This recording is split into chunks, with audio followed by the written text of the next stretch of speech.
Եթերում ազատ լուրերի հիմնական թողարկումն է, ձեզ հետ են Ռիտա Մնացականյանը և Արա Աբրահամյանը։ Բարի երեկո, օրվա իրադարձությունները նախամարոտ։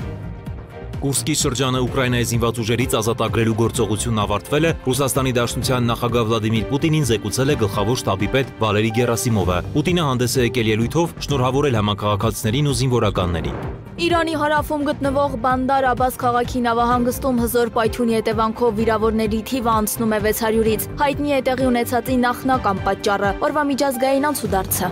Քաղաքացու օրը պետության և պետականության մասին է, որովհետև չկա քաղաքացի առանց պետության, որովհետև պետությունն է քաղաքացու ինքնությունը։ Այսօր նշվում է քաղաքացու օրը, որի առիթով վարչապետը ուղերձ է հղել։ Այսօր նաև սահմանապահ զորքերի զինծառայողի օրն է, որը ինչպես նկատել է Նիկոլ Փաշինյանը, այս տարի համընկել է քաղաքացու օրվա հետ։ Վարչապետը ներկա է գտնվել այդ առիթով կազմակերպված միջոցառմանը, հանդես եկել ելույթով։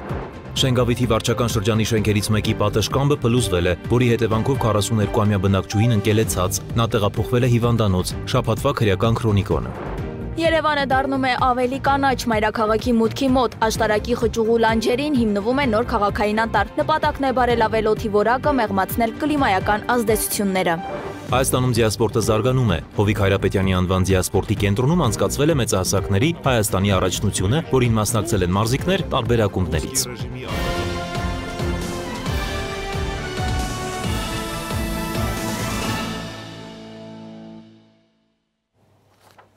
Կուրսկի շրջանը Ուկրաինայի զինված ուժերից ազատագրելու գործողությունն ավարտվել է, Ռուսաստանի Դաշնության նախագահ Վլադիմիր Պուտինին զեկուցել է գլխավոր շտաբի պետ Վալերի Գերասիմովը, հայտնելով Սումիի մարզում անվտանգության գոտու ստեղծման աշխատանքները շարունակվում են, ազատագրվել է 4 բնակավայր, վերահսկողության ներքո է գտնվում ավելի քան 90 քառակուսի կիլոմետր տարածք։ Ուկրաինայի զինված ուժերը Կուրսկի շրջանում կորցրել են ավելի քան 76,000 զինվոր, մի մասը սպանված է, մի մասն էլ վիրավոր։ Պուտինը հանդես է եկել ելույթով շնորհավորել համակարգացիներին ու զինվորականներին։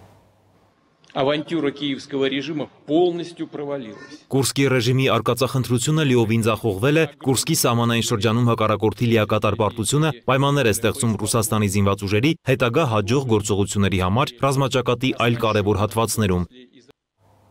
Մինչդեռ Կիևը հերքում է ռուսական կողմի այս հայտարարություններն, Ուկրաինայի զինված ուժերի գլխավոր շտաբը տելեգրամում նշել է, որ իրենց ուժերը շարունակում են գործողությունները Կուրսկի մարզի որոշ շրջաններում։ Գլխավոր շտաբը նաև հայտարարել է, որ ուկրաինացի զինվորականները շարունակում են մնալ Ռուսաստանի մեկ այլ Բելգորոդի մարզում առանց հավելյալ մանրամասների։ Իրանի հարավում գտնվող Բանդար Աբաս քաղաքի նավահանգստում հզոր պայթյունի հետևանքով վիրավորների թիվն անցնում է 600-ից։ Չի բացառվում, որ այդ թիվը կշարունակի աճել, կլինեն նաև զոհեր։ Նախնական տեղեկություններով պատճառը վառելիքի պահեստավորման բաքի պայթյունն է եղել։ Մեկ այլ աղբյուրի հաղորդմամբ պայթել է գազատար լցանավ։ Նշվում է, որ պայթյունի ալիքը ոչնչացրել է գրասենյակային շենք և վնասել նավահանգստում գտնվող մեծ թվով մեքենաներ։ Իրանի պաշտոնյաները դեռևս որևէ մեկնաբանություն չեն տվել միջադեպի վերաբերյալ, տեղում աշխատում են փրկարարները։ Իսկ Օմանի մայրաքաղաքում ընթանում է Միացյալ Նահանգների և Իրանի միջև իրանական միջուկային ծրագրի շուրջ բանակցությունների երրորդ փուլը։ Երկխոսությունը տեղի է ունենում անուղղակի խորհրդակցությունների ձևաչափով Օմանի միջնորդությամբ։ Բանակցություններին մասնակցում են Իրանի արտաքին գործերի նախարար Աբբաս Արաղչին և Մերձավոր Արևելքի հարցերով Միացյալ Նահանգների հատուկ ներկայացուցիչ Սթիվ Ուիթքովը։ Միջազգային մյուս լուրերը տեսաշարով։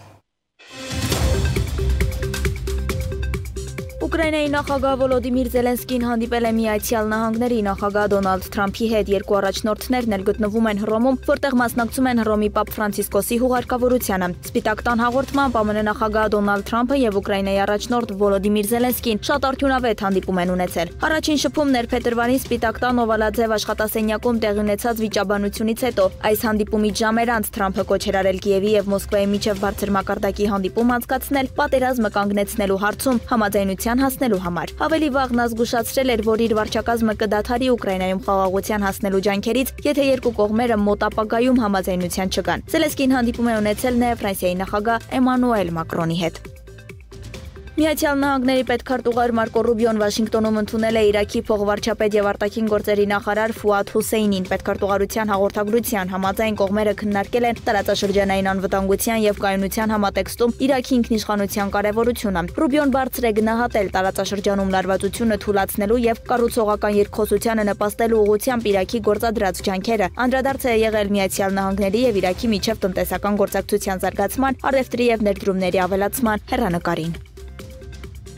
Հնդկաստանի պաշտպանության նախարարությունը մեղադրում է Պակիստանին երկրորդ օրն անընդմեջ Քաշմիրի հովտի երկայնքով հրադադարը խախտելու համար։ Գերատեսչության տվյալով Հնդկաստանի բանակը պատասխան կրակ է բացել։ Զոհերի մասին տեղեկություններ չեն հաղորդվում, երկու երկրի հարաբերությունները կտրուկ սրվել են Ջամու եւ Քաշմիրում ապրիլի 22-ին տեղի ունեցած ահաբեկչությունից հետո, որի հետևանքով 26 մարդ է զոհվել։ Նյու Դելհին տեղի ունեցածի համար մեղադրել է Պակիստանին, դադարեցնելով այդ երկրի քաղաքացիներին վիզաների տրամադրումը եւ Իսլամաբադի հետ ջրային ռեսուրսների մասին համաձայնագիր։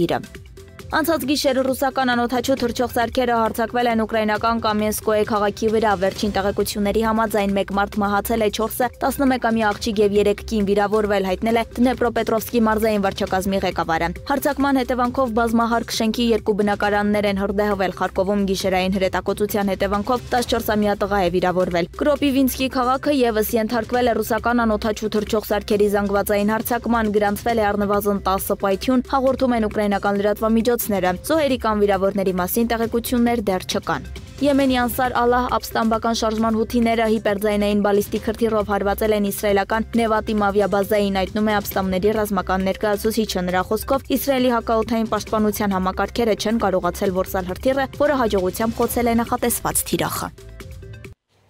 Այլ թեմաներ, այսօր նշվում է քաղաքացու օրը, այս առիթով վարչապետը ուղերձ է եղել, որը սկսել է ինչի մասին է այս տոնը եւ ինչ կա շնորհավորելու հարցադրմամբ։ Նիկոլ Փաշինյանը մանրակրկիտ ներկայացրել է իր իսկ կողմից առաջ քաշված այս հարցերի պատասխանները, կրկին հայտարարելով, որ ժողովուրդն է իշխանության տերը մեր երկրում եւ պնդել, որ արդեն 7 տարի սա անարարկելի իրողություն է, քանի որ բոլոր մակարդակի ընտրովի իշխանությունները ձևավորվել են ժողովրդի ընտրության արդյունքում։ Փաշինյանն ուղերձում նաեւ պնդել է, որ համակարգային կոռուպցիան Հայաստանից արմատախիլ է արված, իսկ ցանցային կոռուպցիայի դեմ մղվում է ամենօրյա պայքար։ Նա նաև նշել է, որ քաղաքացու օրը ամենակարևորը պետության եւ պետականության մասին է, որովհետեւ չկա քաղաքացի առանց պետության, որովհետեւ պետությունն է քաղաքացու ինքնությունը։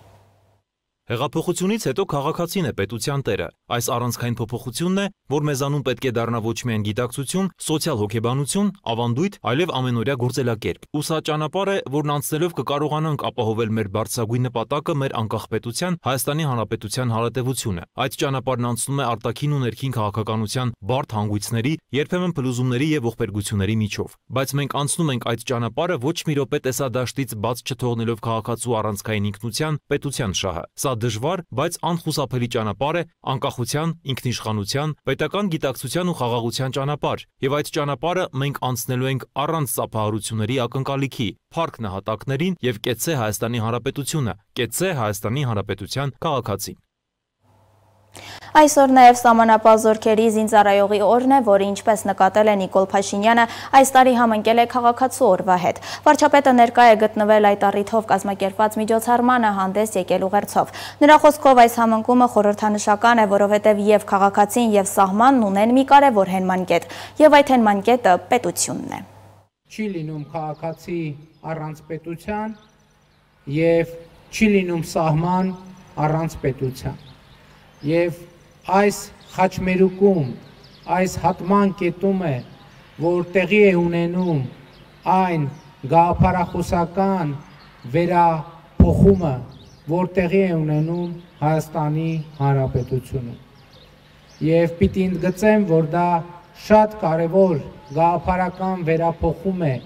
եւ այդ գաղափարական վերափոխման համատեքստում առանձնակի նշանակություն է ունենում սահմանը եւ սահմանապահը։ Սահմանապահը պետության կարևորագույն ծառայությունն է։ Սահմանապահը զինվորական ծառայություն է, բայց սահմանապահը ինչ որ առումով նաեւ խաղաղության խորհրդանիշ է, կայունության խորհրդանիշ է, անվտանգության խորհրդանիշ է։ Եվ մեր քաղաքականությունն այն է, որ Հայաստանի Հանրապետության միջազգայինորեն ճանաչված սահմանների երկայնքով ավելի ու ավելի մեծացնենք սահմանապահների ներկայությունը, որը երկարատև խաղաղության, ինստիտուցիոնալ խաղաղության եւ կայունության ճանապարհին շատ կարեւոր միջանկյալ քայլ է։ Շնորհավորում եմ բոլորիդ եւ բոլորիս սահմանապահ զորքերի զինծառայողի օրվա առիթով եւ հաջողություն եմ մաղթում սահմանապահ զորքերին, Հայաստանի Հանրապետությանը, Հայաստանի Հանրապետության ժողովրդին։ Շնորհակալ եմ։ Նիկոլ Փաշինյանի օրվա առիթով շնորհավորական խոսքից հետո ազգային անվտանգության ծառայության սահմանապահ զորքերի զինծառայողները հանդես են եկել տոնական շքերթով եւ ցուցադրական հնարքներով։ Փաշինյանը ծառայության տնօրեն Արմեն Աբազյանի ուղեկցությամբ ծանոթացել է սահմանապահ զորքերի տեխնիկական միջոցներին եւ դրանց հնարավորություններին։ Վարչապետը եւ ԱԱԾ տնօրենը հարգանքի տուրք են մատուցել հանուն հայրենիքի կյանքը նվիրաբերած զոհված զինծառայողների հիշատակին։ Անվտանգության խորհրդի քարտուղար Արմեն Գրիգորյանն աշխատանքային այցով կմեկնի Կատարի մայրաքաղաք Դոհա, որտեղ կմասնակցի համաշխարհային անվտանգություն ֆորումին։ Այցի ընթացքում նա նաև երկկողմ աշխատանքային հանդիպումներ կունենա։ Չինաստանի ժողովրդական հանրապետությունը արդեն դեսպան ունի Հայաստանում։ Նորանշանակ արտակարգ եւ լիազոր դեսպան պարոն Լի Սինվեյը ժամանել է Երևան։ Հայաստանում Չինաստանի դեսպանության գործերի ժամանակավոր հավատարմատարը Չեն Մինն էր, նախկին դեսպան Ֆան Յոնի 2024 թվականի հուլիսին այցելությունն ավարտելուց հետո։ Եվ թողարկման այս հատվածում շաբաթվա կարևոր եւ ուշագրավ զարգացումների մասին զրուցել եմ Հայ կառուցողական կուսակցության նախագահ Անդրեաս Ղուկասյանի հետ։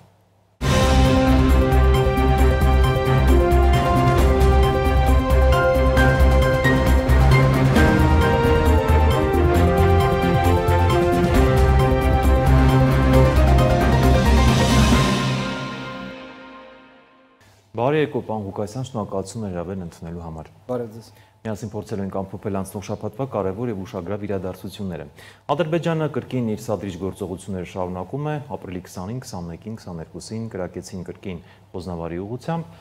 Թեպետ ասում են, որ այդքան էլ թիրախային կրակոցներ չեն, բայց կրակել են ենթակառուցվածքների վրա, խաղաղ բնակիչների տան վրա, ապակին են վնասել եւ այլն։ Զուգահեռ իրականության մեջ հայկական կողմը նշում է, որ մենք գնում ենք խաղաղության սահմանազատման աշխատանքների հետ կապված օր վայր ենք որոշում, ինչ է կատարվում։ Ինչ է այս ամենը նշանակում։ Մի կողմը կրակում է, մի կողմն ասում է, որ խաղաղության են գնում։ Այդպես լինում է արդյոք։ Ռազմավարությունները տարբեր են Հայաստանի եւ Ադրբեջանի։ Ադրբեջանը ամեն կերպ ուզում է ընդգծել, որ սառեցված չի հակամարտությունը, կրակոցների տրամաբանությունը դրանով է պայմանավորված, քանի որ Հայաստանում կա եվրոպական դիտորդների առաքելություն, սահմանափակված է այդ առումով ագրեսիվությունը ադրբեջանական կողմի եւ իրենք աշխատում են, այսպես ասած, զերծ մնալ լուրջ միջադեպերից, այդ հանգամանքով պայմանավորված, որ դա արձանագրվում է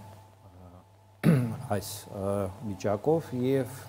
բացասաբար ազդում է Ադրբեջան-Եվրոմիություն հարաբերությունների վրա։ Հայաստանն էլ իր հերթին ռազմավարություն է որդեգրել, որ պատրաստ է խաղաղության պայմանագիր կնքել Ադրբեջանի հետ առանց նախապայմանների։ Ավանդաբար Հայաստանի նախապայմանն էր 30 տարիների ընթացքում խաղաղության պայմանագիր կնքելու հարցում Արցախի ինքնորոշման իրավունքի ճանաչման հարցը։ Այս կառավարությունը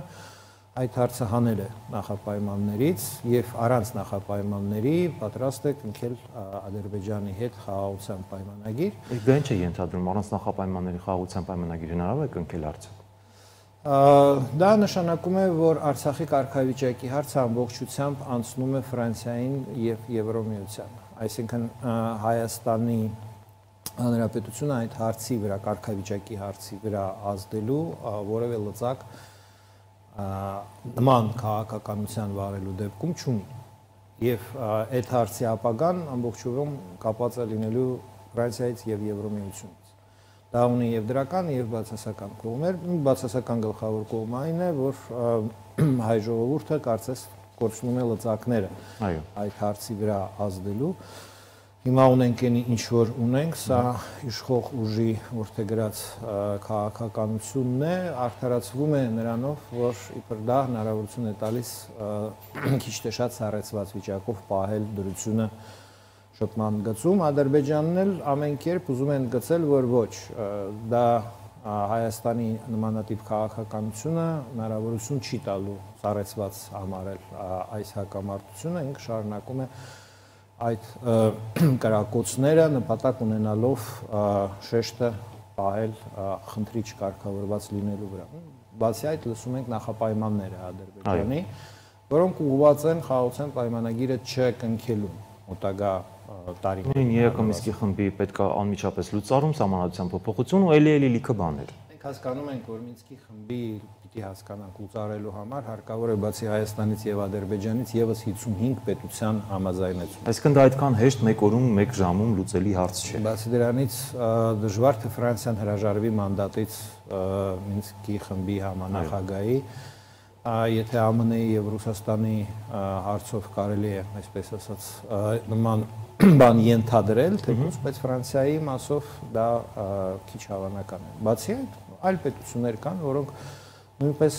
գտնում են եւ դա այդպես է, որ Արցախի կարգավիճակի հարցը դա բնականաբար ոչ միայն Հայաստանի եւ Ադրբեջանի հարց է, դա վերաբերվում է մարդու իրավունքներին, ուստի ԵԱՀԿ բոլոր պետությունների շահերին առնչվող հարց է։ Այն ունի պատմություն եւ գիտենք, որ այդ հարցում ԵԱՀԿ-ում ձեռք էր բերվել ըստ էության կոնսենսուս, որ պիտի լինի հանրակրվե վերջնական կարգավիճակը որոշելու համար։ Քաղաքական շահեր կան Եվրոմիության մոտ Արցախում հասնել նրան, որ Ադրբեջանը համաձայնվի միջազգային զորքերի եւ միջազգային կառավարմանը, որպեսզի պայմաններ ստեղծվեն հայերի հետ։ Արցախ հայերը վերադառնան իրենց։ Այո, դա կարևոր նախապայման է հայերի կոլեկտիվ վերադարձի համար, բոլորը դա հասկանում են եւ դա լծակ է Ադրբեջանի վրա ազդելու։ Հիմա այդ լծակը գտնվում է Ֆրանսիայի եւ Եվրոմիության ձեռքերում, տեսնում ենք, որ եւ Ադրբեջանը բացասաբար է բարբերաբար արտահայտվում այդ ուղղությամբ։ Տեսեք,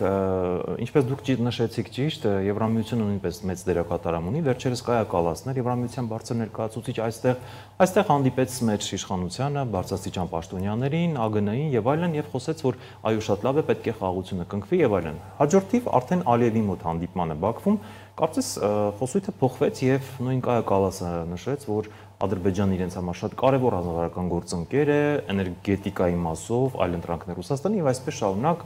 ողջունեց կարծես Ալիևին, գովաբանեց Ալիևին եւ շատ արագ Եվրամիության падգամավորներից հույն ազգության падգամավոր նշեց, որ այնտեղ էներգետիկայի մասին չպետք է խոսել, այլ մարդու իրավունքների մասին, ինչը որ քարոզում է Եմեն եւ իր արժեքներն է։ Ինչու է խոսույթը փոխվել կարծես, հենց նույն Կայա Կալասի։ Չի փոխվել խոսույթը, դիվանագիտական, այսպես ասած, որոշակի մշակույթ կա, բնականաբար, երբ որ այցելում են որևէ երկիր, որևէ պետության հետ ունենում են հանդիպում, սուր հարցերը պահում են ընդհատակ։ Եվրոմիության խորհրդարանը ունի բանաձև այս տարի ընդունված մի ամիս առաջ, որտեղ Եվրոմիության падգամավորները խորհրդարանի հանձնաժողովին կոչ են անում վարույթ սկսել միջազգային քրեական դատարանում Արցախում էթնիկ զտման հետ կապված։ Դա բավականին լուրջ։ Ես կցանկանայի մի փոքր դրա մասին խոսեք, որպես նաև իրավունքի մասնագետ, որովհետև կարծես ամեն անգամ Ադրբեջանն ասում է, որ ես ինչ կուզեմ, ոնց կուզեմ կանեմ, սպառնալիքի լեզվով է խոսում, զենք ունեմ, նավթ ունեմ եւ այլն։ Իսկ մեր հասարակության լայն շերտերը հասկանում են, որ մենք արդեն բավականին թուլացած ենք եւ Եվրամիության բանաձևերն ու ընդունած հիմքերը առ ոչինչ են։ Այս մասով կցանկանայի մի փոքր մանրամասնենք։ Պսի կարծիք կարող է ձևավորվել, բայց իրականում կա տենդենս եւ կան իրադարձություններ, որոնք որ այսպես ասած որոշակի գրաֆիկով իրականանում են։ Ժամանակ էր տրված Ադրբեջանին էթնիկ զտման խախտումները շտկելու համար, ժամանակը սպառվեց եւ մենք տեսանք Եվրո խորհրդարանի բանաձևը, որտեղ տրված է գնահատականը, որ դա էթնիկ զտում է, որը մինչ այդ արդեն եղել էր հասարակական իրավապաշտպան կազմակերպությունների զեկույցների մեջ, որտեղ որակավորվում են հայ գերիները Ադրբեջանում որպես պատանդ,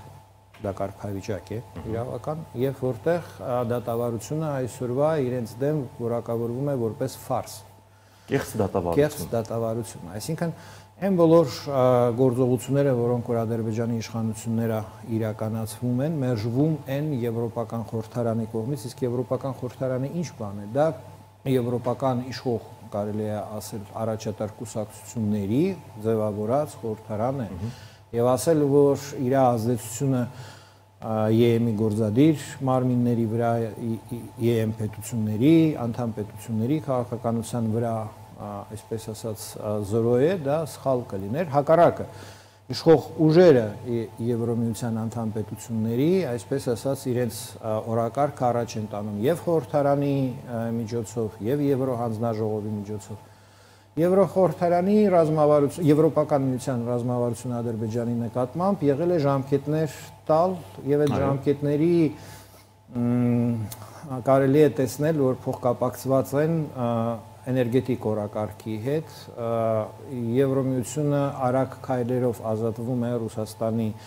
էներգոկիրներից կախվածությունից, ավելի արագ, քան իրենք նախապես պլանավորում էին, եւ Ադրբեջանի կարևորությունը նույնպես մոտակա տարիներին նվազելու է, այս ընթացքում ինքը ուներ որոշակի նշանակություն, ինչի համար բալանսավորում էր Եվրոմիությունը մի կողմից դնում էր Ադրբեջանի առջև մարդու իրավունքների եւ հայերի էթնիկ զտման հետ կապված բոլոր խնդիրները, մյուս կողմից պահպանում էր էներգետիկ կոնտրակտները, բայց նշված բանաձևի մեջ նաև կոչ է արվում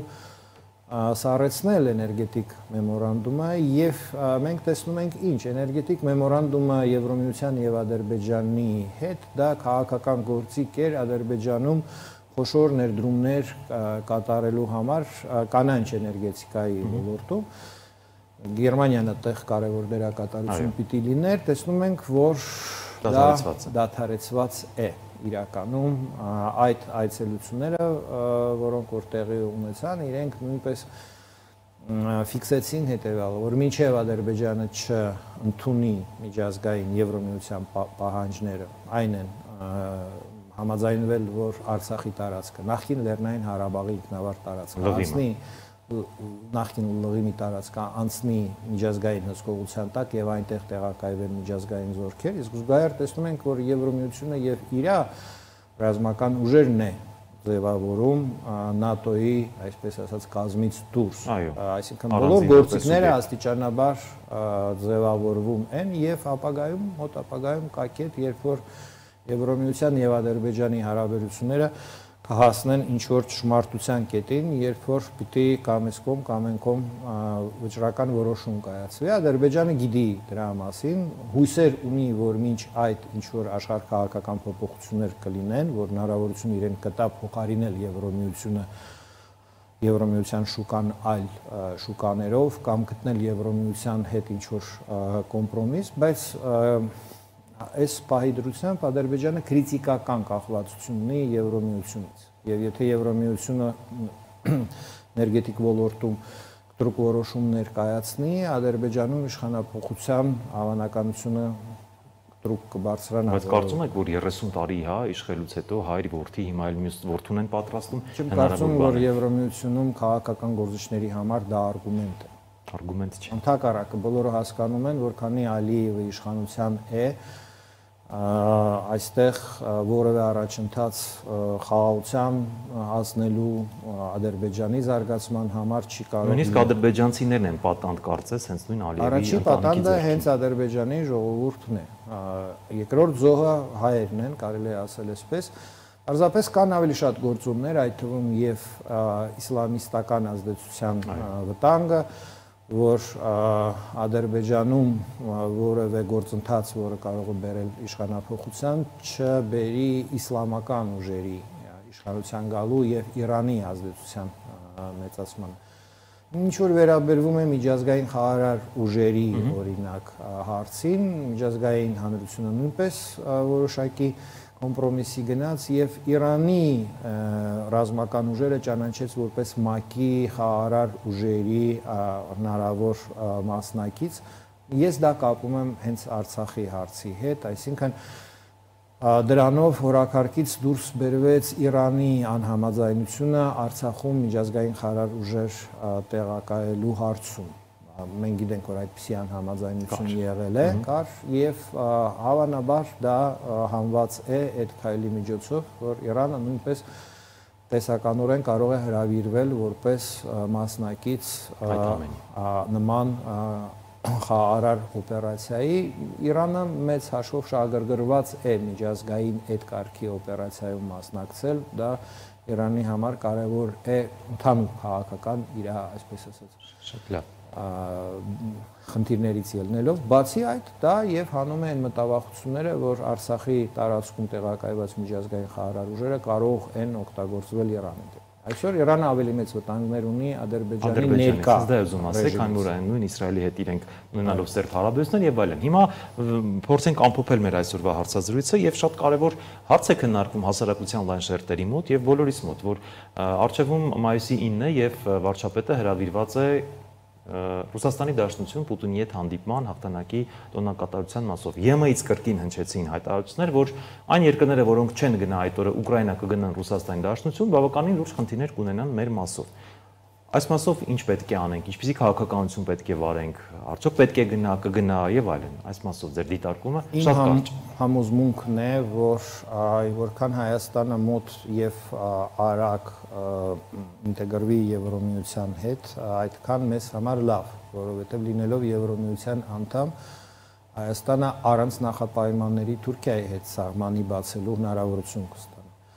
Դա կամրապնդի նաև ընդհանուր Եվրոմիության ջանքերը հայերի ցեղասպանության ճանաչման Թուրքիային ուղղված պահանջի մասով։ Եվ դա անշուշտ կաջակցի Արցախում Եվրոմիության կառավարում եւ Եվրոմիության խաղաղ ուժեր տեղակայման համար։ Այսինքն նման քաղաքական ակումբում, քաղաքական թիմում Հայաստանի համար հայտնվելը այսօր իմ գնահատմամբ ռազմավարական թիրախային նշանակություն ունեցող հարց է եւ պետք է անել ամենը, ինչը որ մեզ մոտեցնում է դրան եւ ոչ թե հակառակը։ Շնորհակալ եմ մեր հրավերն ընդունելու համար։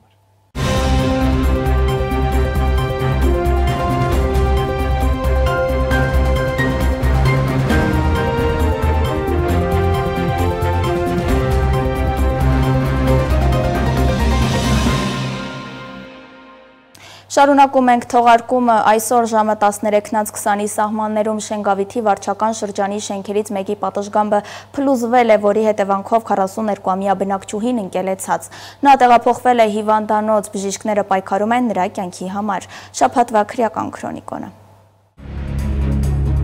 8 ամիս հետախուզման մեջ լինելուց հետո քրեական հեղինակություն Նորատուս Ցիալիկը ներկայացել է իրավապահներին։ Տեղեկությունը հաղորդում է Հանրային հեռուստաընկերությունը։ Նորատուս Ցիալիկ մականունով հայտնի Ալիկ Բանդուրյանի նկատմամբ հարուցված քրեական գործը գտնվում է դատարանում։ Նա մեղադրվում է քրեական խմբավորում ստեղծելու, ղեկավարելու եւ քրեական հիերարխիաներում բարձր կարգավիճակ պահելու մեջ, սակայն Բանդուրյանը չի ընդունում իրեն առաջադրված մեղադրանքը։ Հակակոռուպցիոն կոմիտեի կողմից քննվող քրեական վարույթի շրջանակում Շենգավիթի թաղապետարանում իրականացվել են քննչական գործողություններ։ Ազգային անվտանգության ծառայության հետ համատեղ միջոցառումների արդյունքում թաղապետարանի մի քանի աշխատակիցներ ձերբակալվել են խոշոր չափերով կաշառք ստանալու եւ տալու կասկածանքով։ Նրանցից մեկի նկատմամբ կիրառվել է տնային կալանք, իսկ մյուսի նկատմամբ դատարանը կալանավորումը որպես խափանման միջոց ընտրելու միջնորդությունը բավարարել է։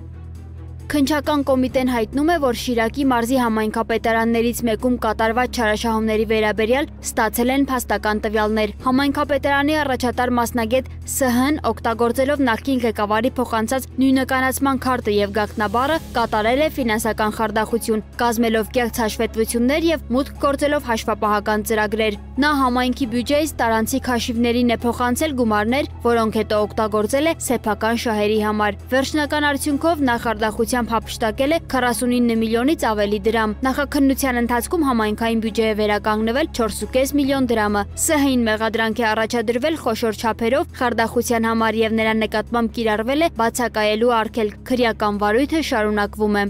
Քրեական ոստիկանության ծառայողները օպերատիվ տեղեկություն են ստացել, որ սահմանափակ պատասխանատվությամբ մի ընկերության 64-ամյա տնօրենը 2023 թվականի հունվարից մինչև օրս կազմակերպել եւ իրականացրել է անդեզիտաբազալտի ապօրինի արդյունահանում։ Ընկերությունը թույլտվություն էր ստացել միայն 3.1 հեկտար տարածքում աշխատանքներ կատարելու համար, սակայն իրականացնում էր ապօրինի արդյունահանում նաեւ հարակից 18 հեկտար հողամասում, ինչը առաջացրել է 49 միլիոն դրամ հանույթ։ Պետությանը պատճառվել է առանձնապես խոշոր չափերի վնաս։ Կոտայքի մարզային քննչական վարչությունում քրեական վարույթ է նախաձեռնվել ապօրինի ձեռնարկատիրական գործունեության, հարկերի չվճարման եւ ընդերքի օգտագործման կանոնները խախտելու հոդվածներով։ Քրեական ոստիկանության կազմակերպված հանցավորության դեմ պայքարի վարչությունը ստացել էր օպերատիվ տվյալներ, որ արտադրական կոոպերատիվի իրավասու անձին 2024 թվականի ապրիլից խախտել են ընդերքի օգտագործման կանոնները։ Պարզվել է, որ կոոպերատիվի թույլտվություն ուներ միայն 2.7 հեկտարում արդյունահանման համար, սակայն աշխատանքները իրականացրել նաև հարակից 11 հեկտարում,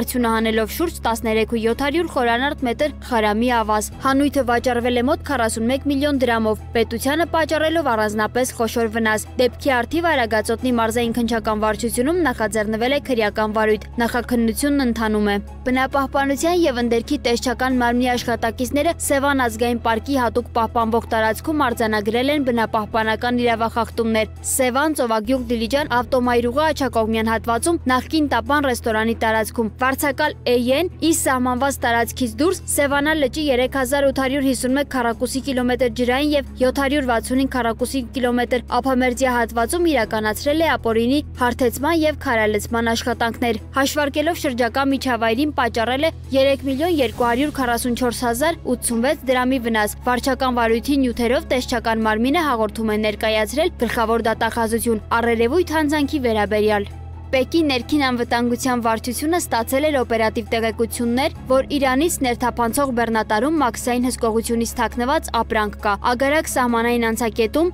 զննվել է Հայաստանի քաղաքացի ԱՎ-ի կողմից շահագործվող Կամազ մակնիշի բեռնատարը, որի թաքստոցներից եւ բեռի տակ հայտնաբերվել է շուրջ 7300 տուփ տարբեր տեսակի մաքսանենգ ծխախոտ։ Ծխախոտը առգրավվել է, կազմվել է խախտման արձանագրություն։ Նյութերն ուղարկվել են Պեկ իրավաբանական վարչություն, հետագա ընթացքը որոշելու նպատակով։ Տավուշի մարզի դատախազության միջամտությամբ Դիլիջան համայնքին է վերադարձվել Շահումյան փողոցի թիվ 34 հասցեում գտնվող 891 քառակուսի մետր մակերեսով մանկապարտեզի մասնաշենքը, որի կադաստրային արժեքը կազմում է մոտ 85.9 միլիոն դրամ։ Դեռ 2006 թվականին շենքը անհատույց օգտագործման իրավունքով տրամադրվել էր առաջինը երեխաներին հասարակական կազմակերպությանը, սակայն այն փաստացի չի օգտագործվել։ Դատախազության հաղորդման հիման վրա 2024 թվականին քրեական վարույթ է նախաձեռնվել եւ նախաքննության ու հաշտության համաձայնության արդյունքում դատարանի 2025 թվականի ապրիլի 25-ի վճռով գույքը վերադարձվել է համայնքին, վճիռը մտել է օրինական ուժի մեջ։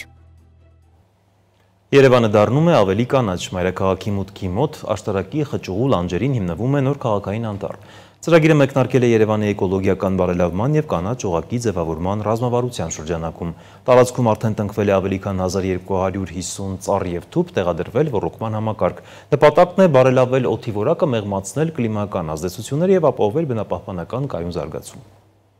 Երևանի էկոլոգիական բարելավման ծրագրերի շրջանակում մեկնարկած կանաչապատման նախաձեռնություններից մեկը մայրաքաղաքի կանաչ օղակի ձևավորումն արդեն իրականություն է։ Աշտարակի խճուղուց դեպի Երևան մուտքի լանջերին մոտ 3 հեկտար չօգտագործվող տարածքում հիմնվել է նոր քաղաքային անտառ։ Սա այն ծրագրերից մեկն է, որը մենք խոստացել էինք, որ Երևանը պետք է ներառենք,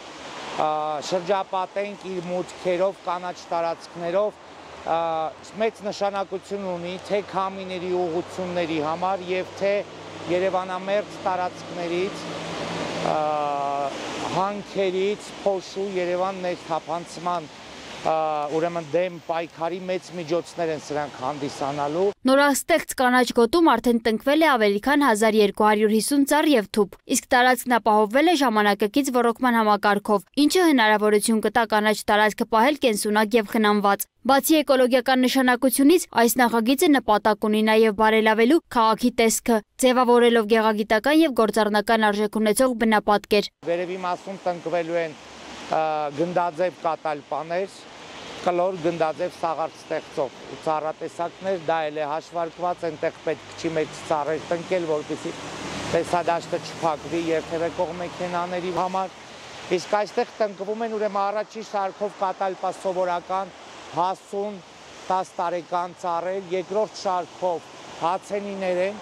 երրորդ, չորրորդ, հինգերորդ շարքերով կատալպա գնդաձև, իսկ միջնամասում ուրեմն արդեն մոտ 20 մետրը 20 մետրի վրա, այսպես ծաղկի նման մեջտեղի կլոր հատվածում տնկվելու են պատղատու ծառատեսակներ։ Մասնագետները նշում են, որ նման պաշտպանիչ կանաչ գոտիները չափազանց կարևոր են խիտ կառուցված քաղաքների համար։ Դրանք նպաստում են օդի որակի բարելավմանը, շրջակա միջավայրի ջերմաստիճանի մեղմացմանը, կլիմայական կայունության պահպանմանը եւ իհարկե ապահովում կենսաբազմազանության աճ։ Հարկ եմ համարում նշել, որ նաեւ այս կլոր հատվածների դիմացի քարքարոտ ժայռերում էլ ժայռային հատվածներում նույնպես իրականացվելու է տունք, այդտեղ հաշվի առնելով լանջի թեքությունները տնկվելու են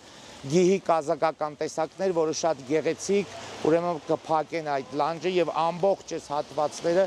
կառնեն կանաչի մեջ։ Այս նախագիծը մաս է կազմում Երևանի երկարաժամկետ էկոլոգիական ռազմավարության, որը միտված է մայրաքաղաքի վերափոխմանը, դարձնելով այն ավելի կանաչ, կենսունակ եւ հարմար բնակության համար։ Առաջիկայում նախատեսվում է նմանատիպ նոր անտառային գոտիների ստեղծում նաեւ քաղաքի այլ մուտքերում եւ համայնքներում։ Այս նախաձեռնությունը եւս մեկ կարևոր քայլ է դեպի կայուն բնապահպանական արժեքներին համահունչ զարգացող քաղաքային միջավայր։ Սոնա Գիշյան, Free News, Ազատ լուրեր։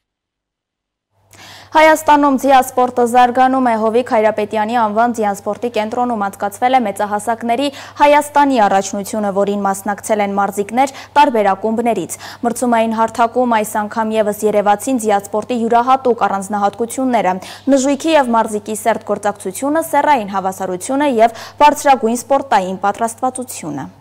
Ապրիլի 25-ին Երևանում Հովիկ Հայրապետյանի անվան ձիասպորտի կենտրոնում կայացավ ձիասպորտի Հայաստանի Հանրապետության առաջնությունը։ Մրցումը կազմակերպվել էր Հայաստանի ձիասպորտի ֆեդերացիայի նախաձեռնությամբ ու Կրթության, գիտության, մշակույթի եւ սպորտի նախարարության աջակցությամբ։ Մրցաշարն անցկացվել էր B, C եւ D դասերում, որոնցում իրենց ուժերն էին փորձում Հովիկ Հայրապետյանի անվան ձիասպորտի կենտրոնի Արա եւ Այծեմնիկ ու Սիլ ակումբների մարզիկները։ B դասում առաջին հորիզոնականը զբաղեցրել է Սիլ ակումբը ներկայացնող Ալբերտ Սուքյասյանը լոգիկա նժույգով։ C դասում հաղթող է ճանաչվել Արա եւ Այծեմնիկ ակումբի նժույգավար Դավիթ Խաչատրյանը Վալենտին նժույգով, իսկ D դասում կրկին հաղթողի կոչմանն է արժանացել Ալբերտ Սուքյասյանը լոգիկա նժույգով։ Ալբերտ Սուքյասյանը մինչև մեծահասակների առաջնությունում հաջողություն գրանցել է, բազմիցս հաղթանակներ էր տարել նաեւ երիտասարդական մրցումներում։ Փորձից ելնելով նա նշում է, որ այդ փուլում հաղթելը երբեմն ավելի դժվար է, քանի որ մրցումների ընթացքում հաճախ աշխատում են անփորձ ձիերի հետ։ Նրա խոսքով նման դեպքերում նժույգավարի աշխատանքը զգալիորեն բարդանում է, քանի որ ձին կարող է նույնիսկ ամենաչնչին մանրուքից փոխել վարքագիծը,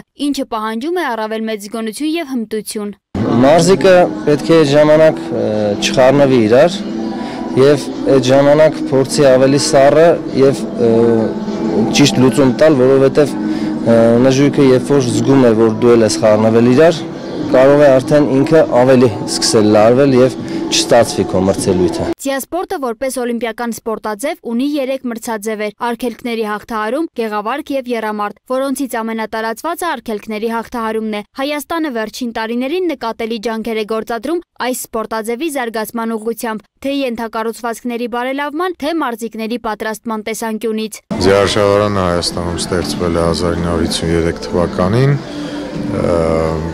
գործել է պետական հովանավորության շրջանակներում, հիմա վերակառուցվել է 2022 թվականից, մինչ այժմ կատարվում են աշխատանքներ,